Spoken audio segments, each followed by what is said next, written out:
ប់មកយប់យន់បងពុននៅតែផ្លូវស្រីនៅក្នុងរាត្រីរៀងសែនអាឡ័យស្នេហាយប់យប់បាត់ណាសង្សារឲ្យខ្ញុំរំពឹងអ្នកណាបើចិនដា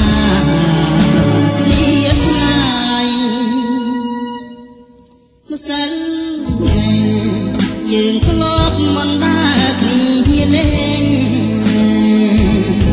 មើលទឹកថ្លាឆ្វេងដៃយើងទាំងពីរលបអោបប្រសោបដើរភ្នំអង្គអាញោមញីអនុសាវរីយ៍បីដូចច័ន្ទ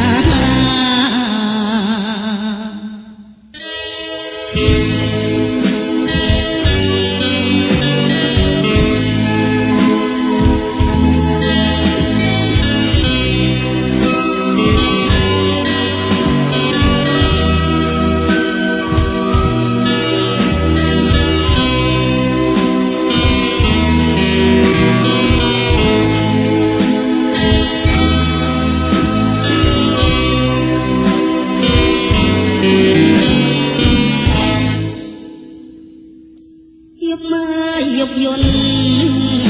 បងពុនមើលតែផ្លូវស្រីនៅក្នុងរាត្រីរៀងសែនអាឡ័យស្នេហាយប់អើយយប់បាត់ណាសង្សារឲ្យខ្ញុំរំពឹងអ្នកណាចិនដាម្សិលវិញយើង